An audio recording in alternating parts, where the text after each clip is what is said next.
Camarades combattants pour la liberté, la souveraineté et l'indépendance réelle, bonsoir. À l'orée de l'an 2026, c'est encore un honneur pour moi de prendre la parole et de vous faire un bilan exhaustif de l'année 2025 et aussi les perspectives pour l'année 2026.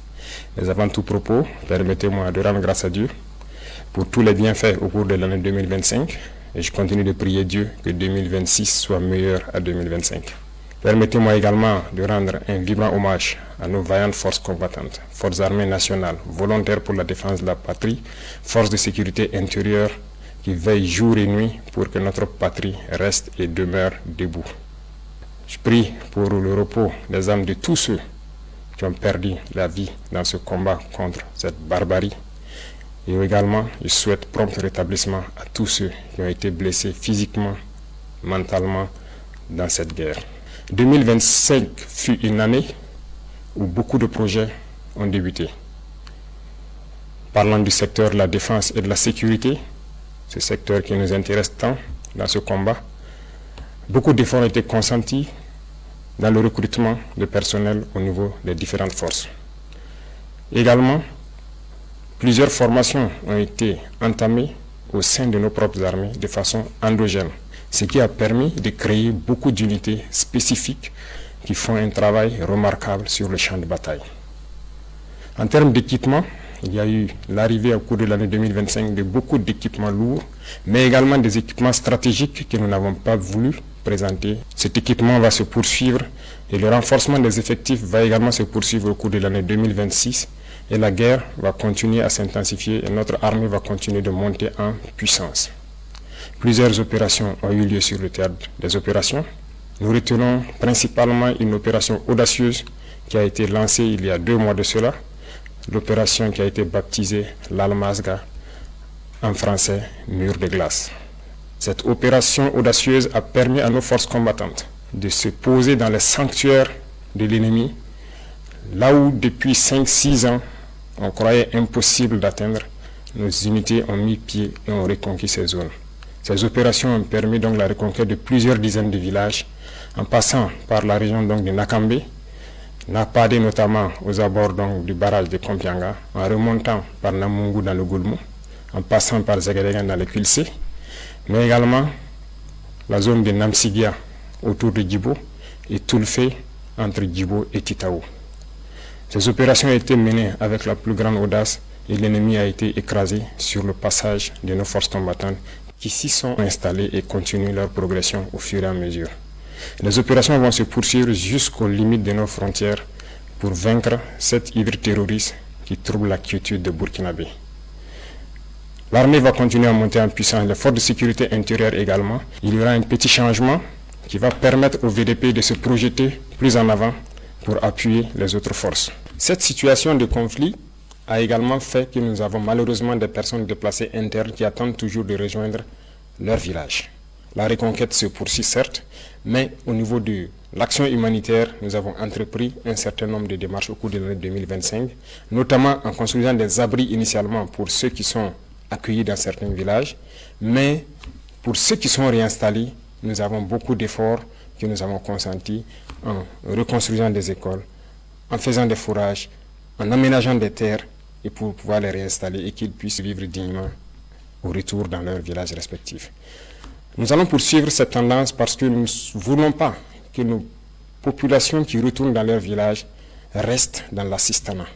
Nous voulons qu'elles puissent contribuer, qu'elles puissent produire et pouvoir vivre dignement. Voilà pourquoi le ministère donc, de l'Action humanitaire est basé sur les différents ministères pour pouvoir accompagner toutes ces personnes déplacées internes initiales au retour dans leur village, de pouvoir s'installer et avoir donc de quoi travailler dans leurs villages respectifs. Cette dynamique va se poursuivre d'autant plus que beaucoup de villages sont en train d'être reconquis à l'instant même où je parle. Chaque villageois qui se réinstalle doit pouvoir travailler et se nourrir lui-même. Parlant du domaine de la santé, plusieurs efforts ont été consentis. Il s'agit notamment donc de la construction de centres médicaux communaux qui ont vu le jour en 2025 et cette dynamique va se poursuivre. Certains sont en phase de finition, mais d'autres sont donc en début de construction. L'équipement de ces centres va permettre de rehausser donc le niveau de l'offre de soins au niveau de nos populations. Pour les centres existants, le plateau technique a été amélioré en termes de laboratoire, en termes d'imagerie. Ces offres de soins vont continuer de s'améliorer au profit de nos populations, mais également au profit donc des populations de nos pays voisins, parce que le nombre de patients venus des pays voisins a connu donc un accroissement considérable au cours de l'année 2025, dû principalement à notre politique de revoir à la baisse les coûts des prestations de santé. Nous allons poursuivre dans cette dynamique au cours de l'année 2026, avec la pose aussi des pierres de 9 centres de santé à l'image du centre de santé de Pala. Toutes ces infrastructures vont donc connaître un début en cours de l'année 2026. Dans le domaine de l'éducation, plusieurs projets ont eu lieu, notamment donc la mutation et la modernisation de nos structures éducatives, des constructions qui désormais vont aller en hauteur.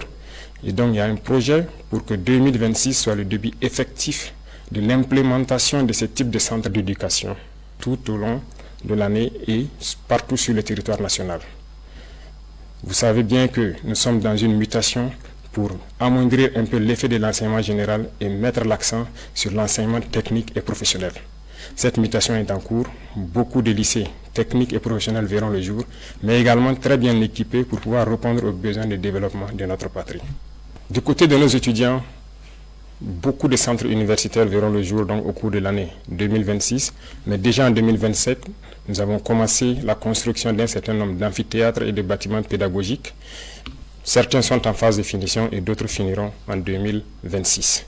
Nous poursuivrons cette dynamique pour permettre à tous les centres universitaires, à toutes les universités, de pouvoir étudier de façon digne et aussi la modernisation en ce qui concerne l'Internet et l'éducation virtuelle va se poursuivre parce que nous venons d'acquérir donc un certain nombre de serveurs au profit uniquement des universités pour que les étudiants puissent avoir des bibliothèques en ligne et cette dynamique va se poursuivre. Les laboratoires vont continuer à monter en puissance et nous allons ainsi donner un espace à nos étudiants de faire des cours théoriques mais également de faire la pratique et de s'exprimer pour que petit à petit leur éducation passe d'une éducation théorique à une éducation pratique pour la production au profit de nos populations. Dans le domaine des infrastructures, beaucoup d'efforts ont été consentis. Au cours de l'année 2025, comme vous le savez, 4 régions ont bénéficié de leur brigade de construction de routes. D'autres équipements spécifiques de terrassement et également de bitumage sont arrivés.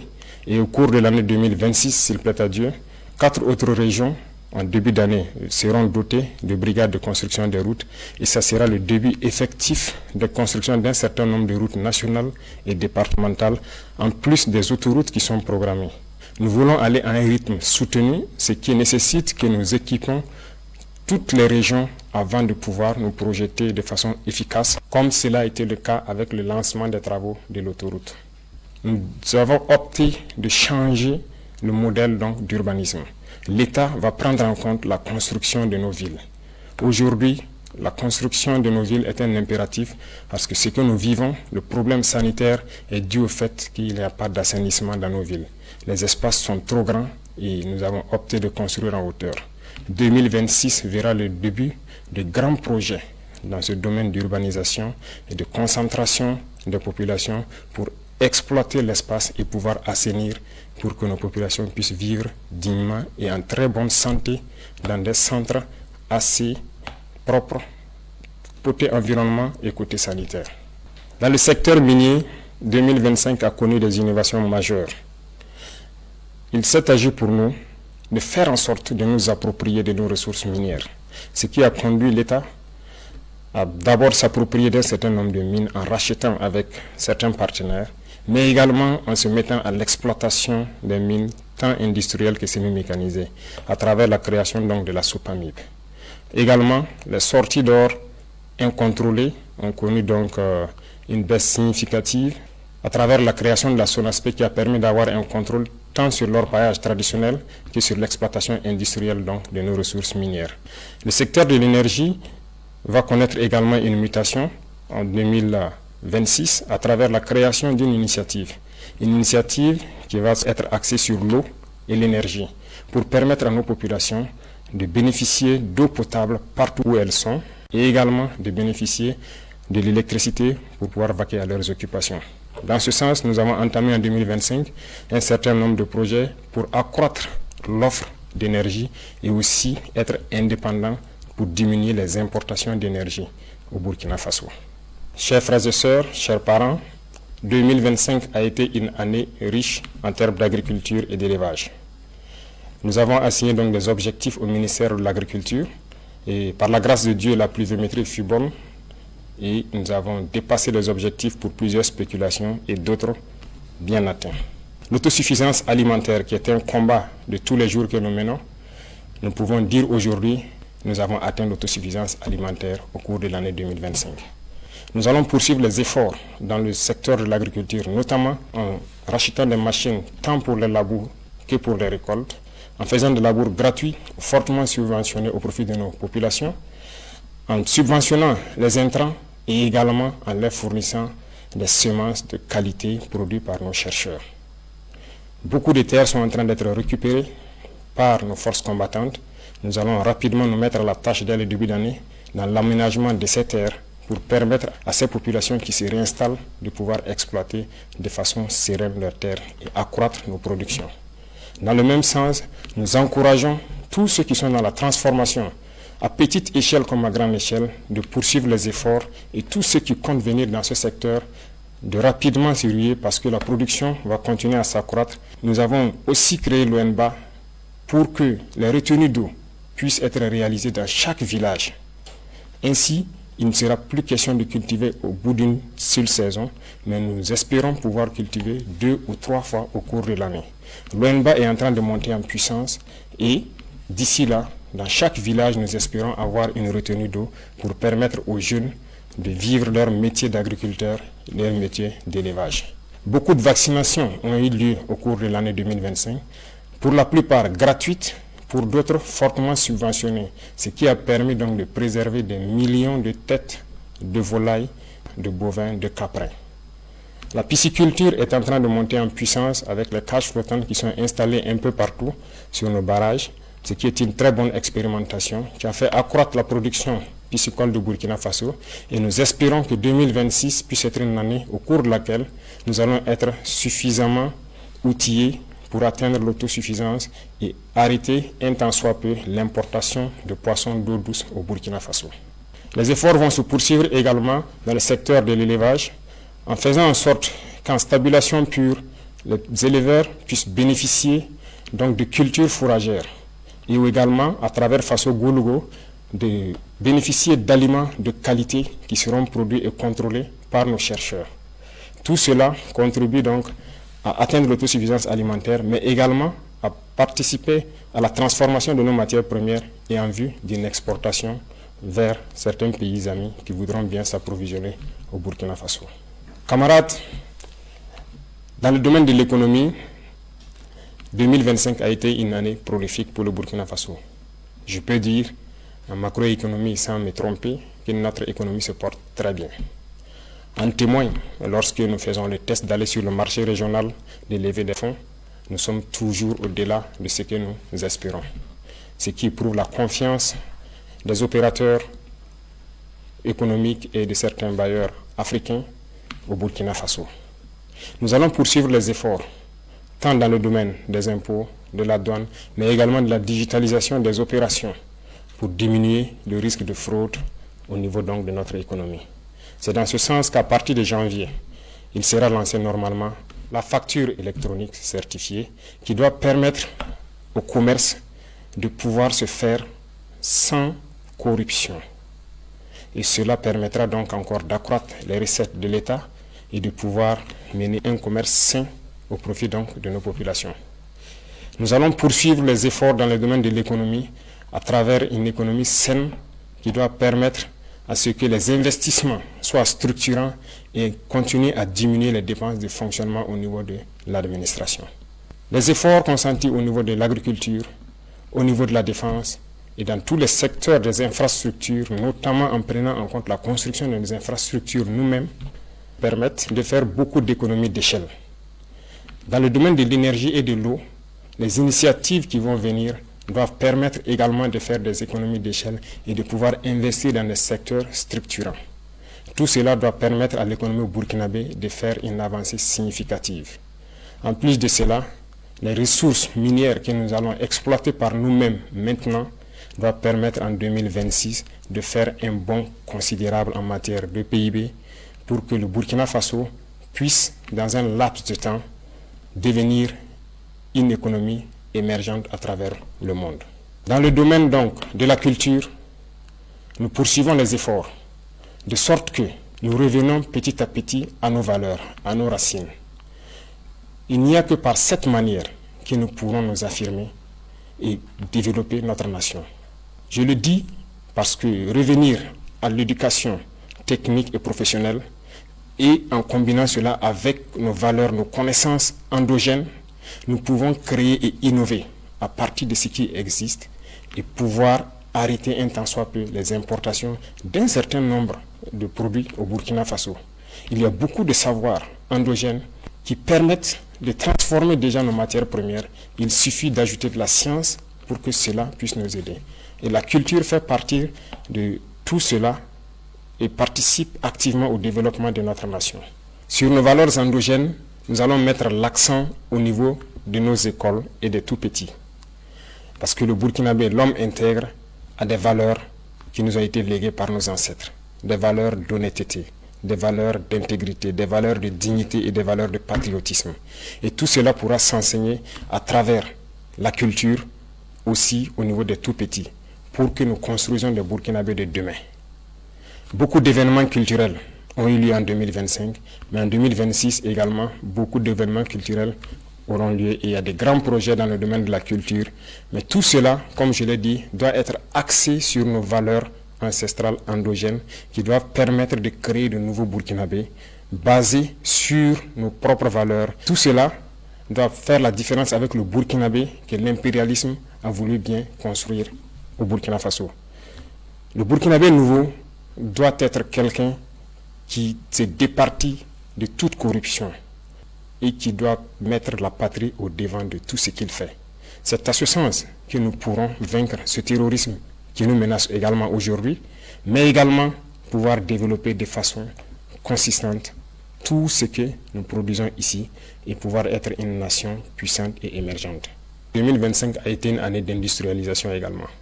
Beaucoup d'unités industrielles ont vu le jour, notamment dans la transformation de nos matières premières, et beaucoup de ces unités ont été accompagnées par l'État à travers le Fonds burkinabé de développement économique et social, mais aussi des banques étatiques.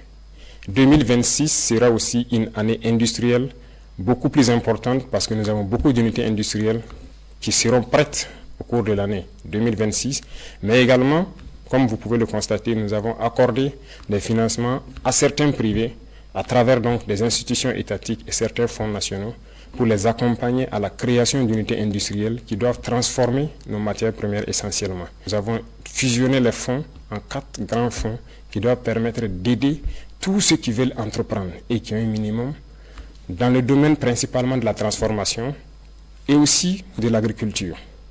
Ces domaines sont très importants pour nous parce que c'est en produisant et en transformant ce que nous produisons que nous pouvons devenir une nation puissante. Et donc l'État, en transformant ces fonds, veut avoir une marge importante pour pouvoir aider tous ceux qui sont du privé et également les entreprises nationales, étatiques, qui doivent émerger en 2026 pour que cette transformation de nos matières premières soit une réalité. Également le domaine du coton, qui autrefois était exporté brut, la première unité industrielle sera prête en 2026 et nous allons continuer avec d'autres unités industrielles pour transformer notre coton. Ceci dit, tout ce qui est matière première que nous produisons, nous allons essayer autant que possible d'installer des unités industrielles pour la transformation et 2026 sera une année où nous allons avoir un budget important à injecter au niveau des fonds pour aider tous ceux qui ont des projets structurants dans ce domaine.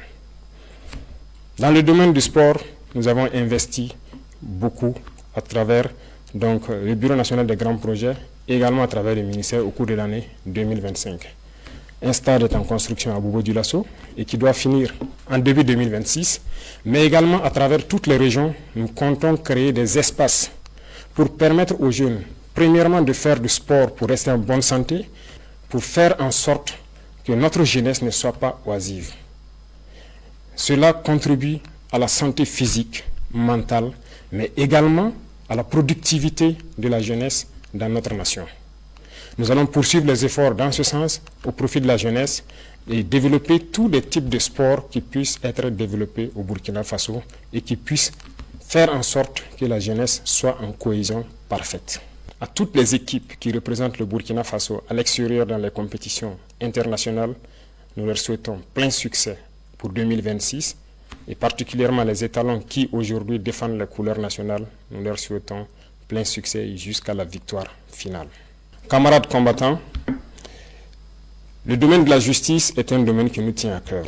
Aucune nation ne peut se développer dans l'injustice. L'injustice crée des tensions, crée des conflits et crée donc des problèmes au sein de la société. Voilà pourquoi nous nous sommes attaqués à ces phénomènes et nous avons restructuré totalement la justice au cours de l'année 2025.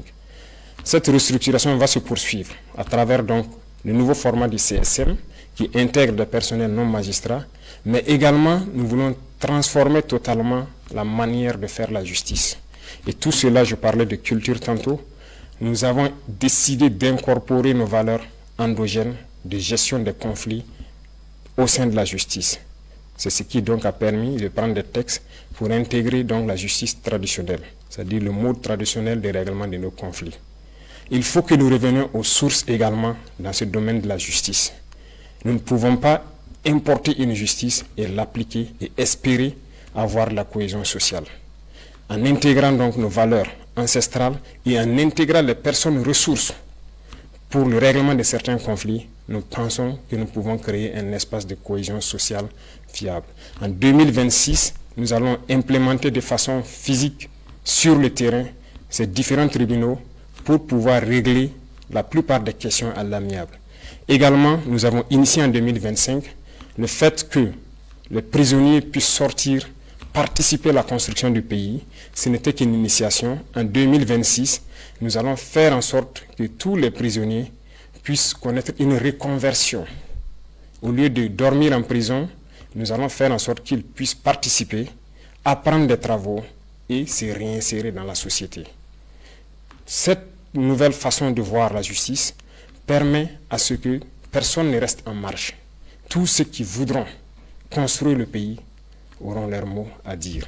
Que vous soyez libre ou en détention, nous ferons en sorte que vous puissiez participer à la construction du pays, et vous racheter et revenir dans la société. Les efforts vont se poursuivre au niveau de la justice, dans la digitalisation également de tous les actes, de sorte que les usagers n'aient pas à se déplacer forcément vers les tribunaux qui se retrouvent généralement dans les centres urbains et qu'ils puissent rester de là où ils sont pour pouvoir avoir accès à une justice équitable et à tous les documents donc, que la justice peut délivrer. Parlant de digitalisation, c'est un secteur qui nous tient à cœur parce qu'aucune lutte contre la corruption n'est possible sans digitalisation. Nous avons fait un pas énorme, mais beaucoup reste à faire. Nous avons un programme pour les 5 ans à venir où nous devons quitter une situation précaire pour être un modèle. Déjà, le Burkina Faso a pu acquérir ses premiers serveurs de data centers et de grands data centers sont en construction, ce qui permettra à nos ingénieurs de concevoir des applications sans crainte et de pouvoir les héberger sur place. Avant, nous importions des applications que nous ne maîtrisons pas, mais aujourd'hui, la plupart des services au sein de l'administration sont en train d'être dématérialisés et tout cela, c'est grâce à nos ingénieurs informatiques qui font un travail remarquable pour que l'usager n'ait plus à se déplacer vers les services pour forcément avoir accès. De son poste, il peut tranquillement avoir accès à certains services. En plus de tout cela, nous sommes en train de mettre en place des maisons du citoyen. Et les constructions vont démarrer en 2026. Ces maisons seront donc installées dans beaucoup de chefs-lieux de province, mais également nous irons jusqu'au département pour faire en sorte que quiconque ne maîtrise pas l'outil informatique puisse aller dans ces maisons, trouver des Burkinabés qui vont les aider à avoir accès à tous les services à travers les plateformes qui seront installées sur les machines dans ces maisons. Cette digitalisation va se poursuivre et la modernisation de l'administration également va se poursuivre pour nous permettre de lutter efficacement contre la fraude et tous les abus qui puissent exister au sein de l'administration. Chers frères et sœurs, chers parents, vous avez pu constater qu'au cours de l'année 2025, nous avons dû faire donc les états généraux au niveau de l'administration territoriale. Ces états généraux ont conduit donc à des conclusions que nous avons exploitées et également donné une vision, ce qui a conduit donc à modifier le code des collectivités territoriales. Ce code a été modifié pour nous permettre d'avoir une nouvelle architecture. Certes, le redécoupage régional a évolué, mais la fonction des collectivités territoriales doit évoluer également. Parce que le développement ne se fera pas uniquement dans les villes. Le développement doit partir des villages. Et pour cela, il a fallu donc que nous touchions ce code. Nous allons installer des PDS avec des missions assez claires qui seront évaluées et suivies par les préfets, de sorte que tout ce que nous avons comme vision en matière de développement, comme je l'ai cité tantôt, puisse commencer au niveau des villages, impliquer tous les villageois et ils seront notés et évalués en fonction de ce qu'ils vont faire dans les différentes collectivités. C'est ce qui a amené principalement au changement donc de ce code et 2026 sera l'année où nous allons implémenter réellement sur le terrain ce nouveau code des collectivités. Au niveau de l'administration territoriale, beaucoup de choses ont évolué en ce sens que l'administration déconcentrée n'était pas administrée de façon efficace pour connaître qui exactement est à son poste. Le manque de ressources humaines a fait en sorte qu'il y avait un gros manque à gagner. Nous avons fait une évaluation au cours de l'année 2025 et nous nous sommes rendus compte que beaucoup de fonctionnaires fictifs existaient ou des doublons existaient. Le recrutement récemment, en cours de l'année 2025, de beaucoup donc, de personnel de ressources humaines doit permettre de les envoyer au niveau donc, régional pour ainsi faire en sorte que tout agent qui est affecté doit pouvoir travailler et contrôler à partir de la région. Et là, au niveau national, nous avons l'assurance que le service pour lequel il a été envoyé est rendu aux populations au moment donné. Cette modernisation va se poursuivre parce que ça doit s'accompagner d'une digitalisation. Du côté de la diplomatie, le Burkina Faso rayonne. Le Burkina Faso a allumé une lumière et cette lumière doit rester allumée pour toujours. Nous rayonnons à travers le monde et notre diplomatie est très active.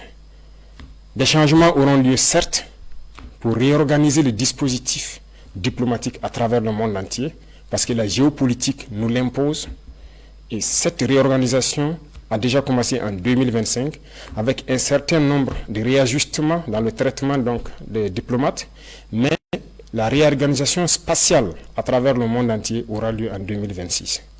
Nous allons rediriger notre diplomatie en fonction de la géopolitique actuelle qui vient notre pays. Le Burkina Faso est un pays ouvert pour tous les partenaires, sincères, respectueux de notre souveraineté, de notre liberté et de notre dignité. Mais le Burkina Faso ne permettra à qui que ce soit, aucune puissance, de pouvoir nous imposer ce qu'elle souhaite. Voilà pourquoi nous devons continuer partout où nous sommes à faire en sorte que le drapeau du Burkina Faso flotte avec dignité. Et ceci pour m'adresser à la diaspora que je félicite pour ses actes patriotiques qui continuent de faire rayonner l'image du Burkina Faso à l'extérieur, de continuer à rester patriotique et intègre.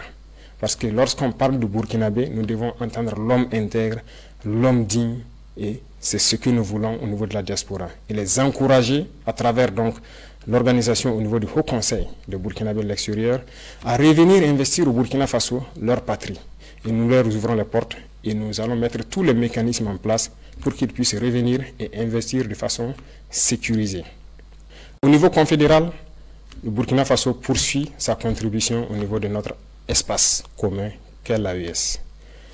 2025 a été une année où on nous a confié une lourde responsabilité de conduire la destinée de la Confédération. Nous avons pris cette responsabilité et nous avons promis de faire en sorte que l'AES rayonne à travers le monde entier. Et nous allons tenir notre parole et ceci, nous demandons à tous les Burkinabés de faire en sorte que cette mission qui nous a été confiée puisse être donc conduite avec succès. Nous allons poursuivre les efforts de coopération, d'amitié avec tous les États, comme je l'ai dit, respectueux de notre souveraineté et faire en sorte que l'intérêt des peuples prime sur les intérêts au niveau politique. Camarades combattants pour la liberté,